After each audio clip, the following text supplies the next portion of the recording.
It was the summer of 2021 when I decided to take a week just for myself.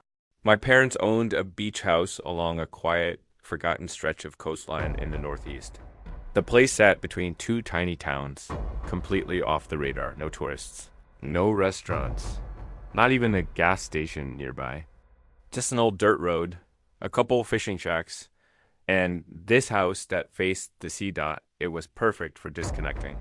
No cell service, spotty electricity, just you and the ocean. That's exactly what I thought I needed. I got there late on a Monday afternoon, the sun already dipping low. The drive-in had been slow, lots of potholes and winding roads. When I pulled up in front of the house, I rolled the windows down and sat there for a moment. The salt in the air hit me right away. The place felt familiar. Still, something about it seemed. Off dot too still. Now, I've spent summers there since I was a kid. I'm used to it being quiet, but this was different. No birds. No crashing waves echoing off the rocks.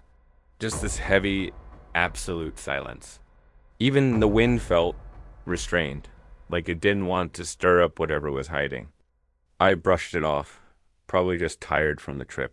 I unloaded my stuff, tossed a cooler into the kitchen, and went out onto the back deck to watch the sea. The sun was gone now, just this deep orange glow on the horizon. The tide was out. The shoreline was wide and dark and empty. That night, I couldn't sleep. I kept hearing things, small knocks, footsteps above me, though I was the only one there. I got up twice to check the attic, thinking maybe an animal had gotten in. Nothing. But every time I laid back down, the sounds would start again, soft creaks, something brushing against the hallway wall outside my door. I told myself the house was just settling, that it always made weird noises. But I knew that wasn't really true. This wasn't how it used to sound.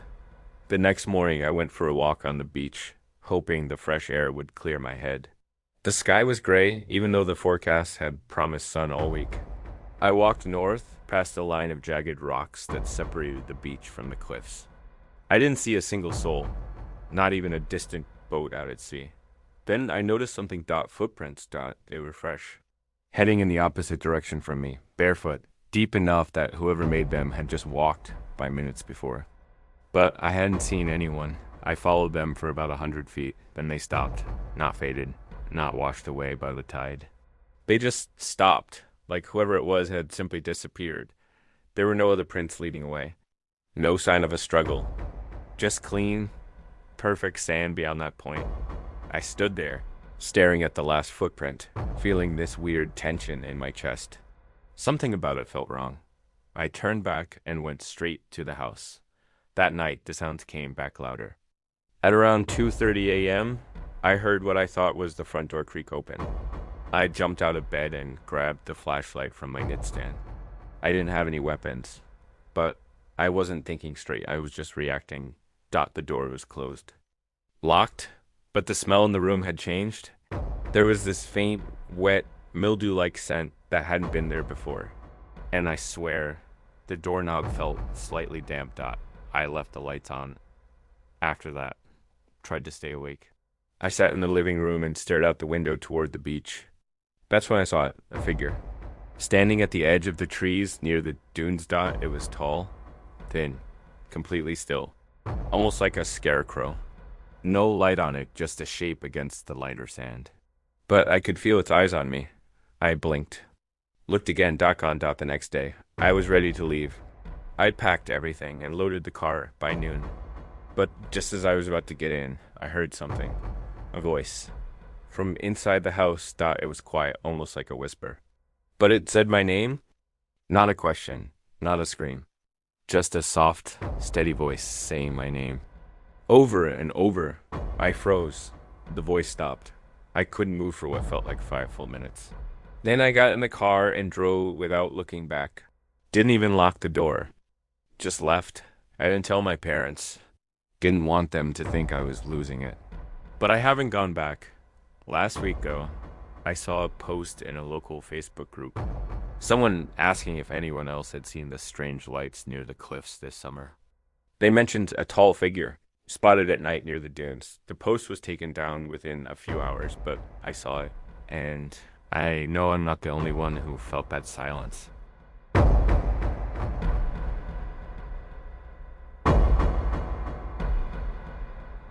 I grew up in a beach town on the Gulf Coast, one of those places that triples in population during the summer, where everything smells like salt water and sunscreen, and every memory you have involves sand in your shoes. For a while, I loved it, but there's something about growing up around tourists. People come and go.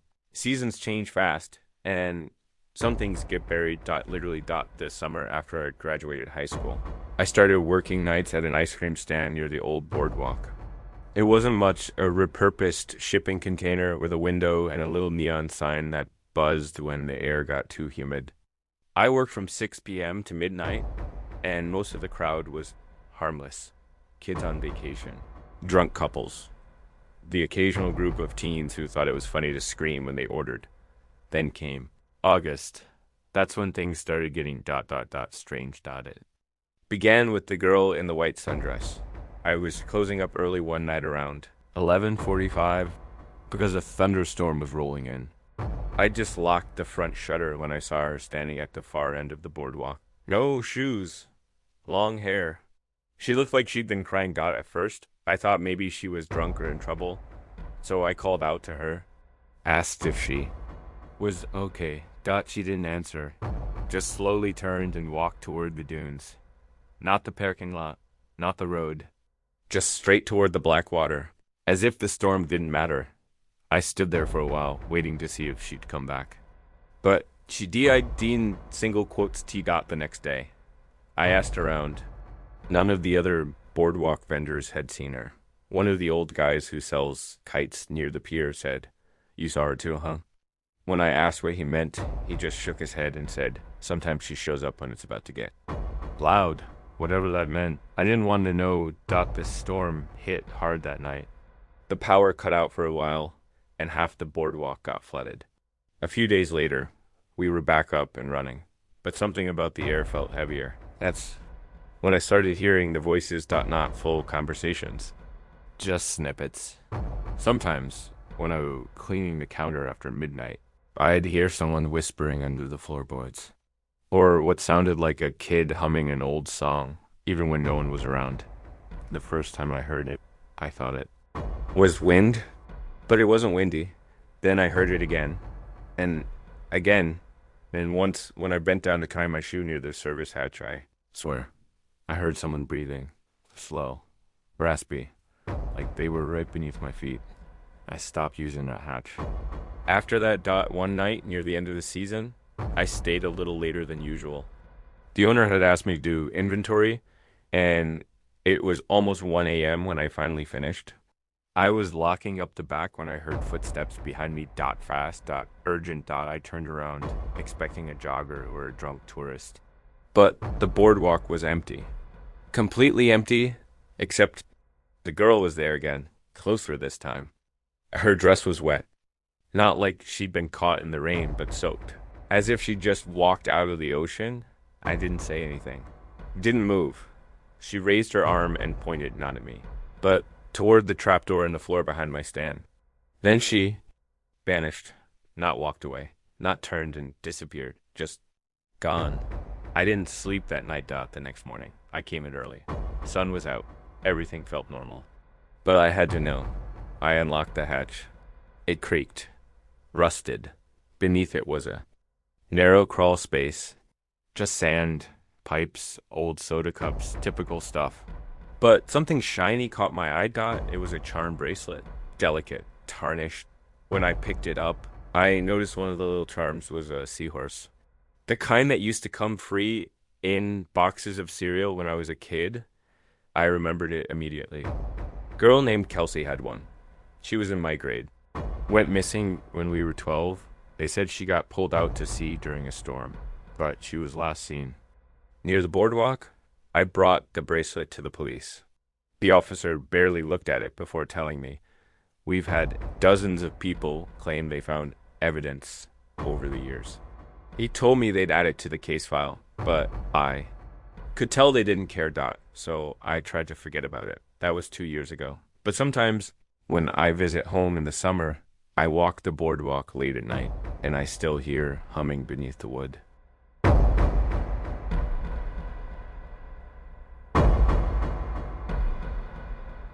When I was 16, I took a summer job as a junior counselor at a rustic campground upstate.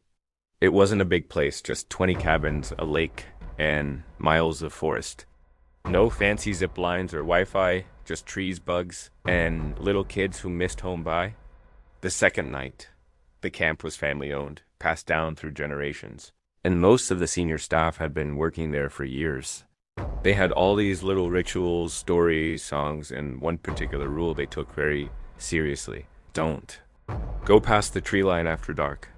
No jokes, no excuses. It wasn't a guideline, it was an order.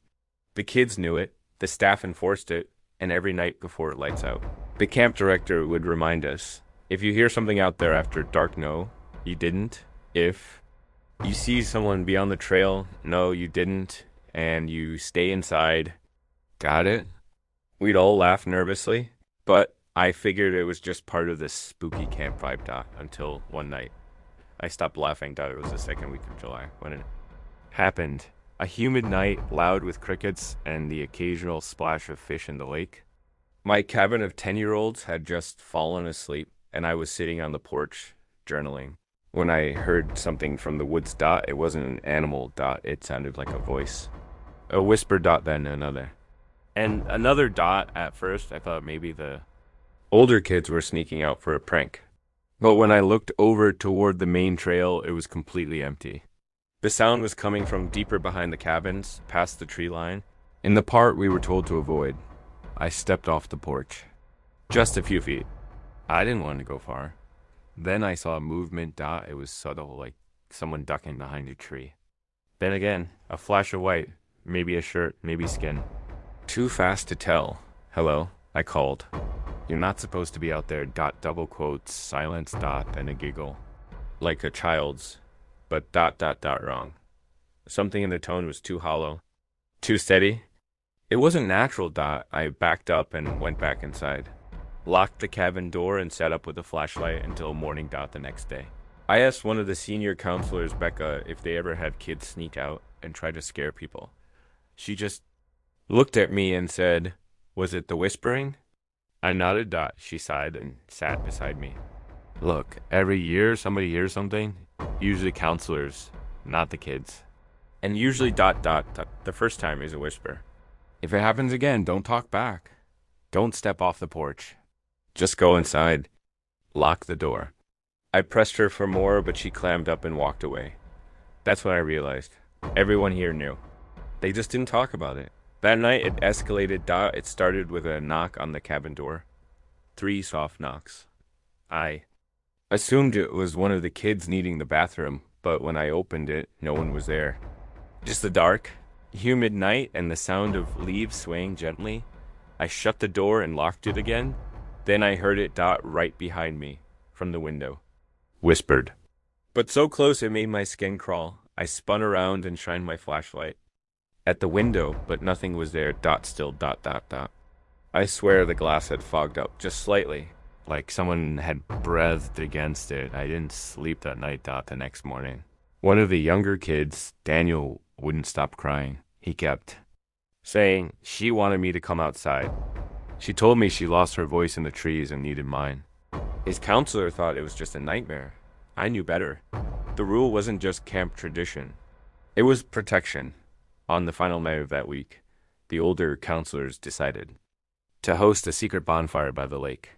No kids allowed. Just staff, drinks, and dumb songs. I didn't want to go. But Becca said we could only stay for an hour. That it was safe enough if we stuck together. We built a fire near the edge of the lake, where the tree line was thinnest. Laughter, music, cheap beer. For a while, it felt like nothing could touch us. Then someone screamed. We all turned. The firelight barely reached the trees. But in that second, I swear I saw a face between the branches. Pale. Too pale. Eyes that didn't reflect the fire. Just stared. Then gone. We scattered.